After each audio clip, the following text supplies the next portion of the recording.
परभणीत अमोल कोल्हेंचा ताफा मराठा समाजाने अडवलेला आहे। आरक्षणाच्या संदर्भात संसदेमध्ये केलेल्या वक्तव्याचा निषेध करण्यासाठी ताफा अडवण्यात आला। शिवस्वराज्य यात्रेला संबोधित करण्यासाठी जात असताना अमोल कोल्हेंचा ताफा मराठा आंदोलकांनी अडवलेला आहे। तरी दृश्य देखील आपण पाहतोय। परभणीत अमोल कोल्हेंचा ताफा मराठा समाजाने अडवला।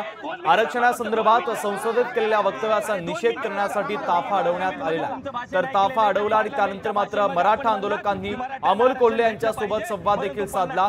शिवस्वराज्य यात्रेला संबोधित करण्यासाठी जात असताना खासदार अमोल कोल्हेंचा ताफा मराठा आंदोलकांनी अडवलेला। 50% आतमध्ये आणि ते सुद्धा ओबीसी मध्येच मराठ्यांना आरक्षण भेटलं पाहिजे, परंतु 50% वर भेटलं पाहिजे हे तुमचं वक्तव्य आम्हाला ते मान्य नाही। मी तुमचं